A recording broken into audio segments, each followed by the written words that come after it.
வார்த் புயல் குறித்து எமது செய்தியாளர் விஷ்ணு தரும் கூடுதல் தகவல்களை தற்பொழுது பார்க்கலாம். வார்த் புயல் சென்னையை நோக்கி 20 கிலோமீட்டர் வேகத்தில் வந்து கொண்டிருப்பதாக சென்னை வானிலை ஆய்வு மைய இயக்குனர் பாலச்சந்திரன் சொல்லியிருக்காரு. ஸோ இந்த நிலையில் இந்த வார்த் புயல் அப்படிங்கிறது எப்படி உருவானது அப்படின்றத இப்போ நம்ம பார்க்கலாம். அந்தமான் ஐலாண்ட்ஸ், அதாவது அந்தமான் தீவுகளுக்கும் சுமத்ரா தீவுகளுக்கும் இடையே உருவான காற்றழுத்த தாழ்வு மண்டலம் புயலாக மாறி வார்த் அப்படின்னு சொல்லி பேர் வச்சிருந்தாங்க. இந்த நிலையில இந்த வார்த் புயல் நெல்லூருக்கும் காக்கிநாடாவுக்கும் இடையே கரையை கடக்கும் அப்படின்னு எதிர்பார்க்கப்பட்ட நிலையில திசை மாறி தற்போது சென்னையில தான் இந்த புயல் வந்து கரையை கடக்கும் அப்படின்னு தெரிவிக்கப்பட்டிருக்கிறது.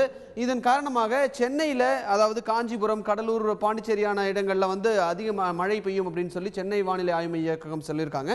இந்த நிலையில இந்த இடத்துல நீங்க பார்க்கலாம், நெல்லூரை தாண்டி, அதாவது நெல்லூரை நோக்கி சென்று கொண்டிருந்த நெல்லூர் காக்கிநாடாக்கிடையே கடக்கக்கூடிய இந்த புயல் திசை மாறி இருப்பதை இந்த இடத்துல நீங்க பார்க்கலாம். தற்போது இந்த புயல் வந்து சென்னையில தான் கரையை கடக்கும் அப்படின்னு சொல்லியிருக்காங்க. இந்த புயலுடைய தன்மை எப்படி இருக்கு அப்படின்னு பார்த்தா VSCS அப்படின்னு போட்டிருக்காங்க. அதாவது வெரி சிவியர் சைக்ளோனிக் ஸ்டார்ம்னு அர்த்தம். அதாவது அதி தீவிரமான ஒரு புயல் இந்த வார்த் அப்படின்னு சொல்லி இந்திய வானிலை ஆய்வு மைய அறிக்கை வெளியிட்டிருக்கக்கூடிய இந்த மேப்ல நமக்கு தகவல் தெரிவிக்கப்பட்டிருக்கிறது.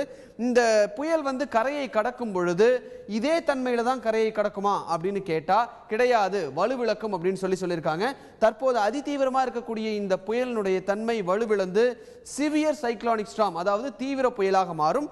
அதை தொடர்ந்து கரையை கடக்கும் பொழுது வெறும் சைக்ளோனிக் ஸ்டார்ம், அதாவது புயல் காற்றாக மட்டுமே இது இருக்கும் அப்படின்னு சொல்லியிருக்காங்க. ஸோ இந்த புயல் காற்றாக இருக்கும் பொழுது இங்க சென்னையில பொறுத்த வரைக்கும் இந்த கரையை கடக்கும் பொழுது 60 to 90 கிலோமீட்டர் வரைக்கும் காற்று, பலத்த காற்று வீசுவதற்கான வாய்ப்புகள் இருப்பதாக சொல்லியிருக்காங்க.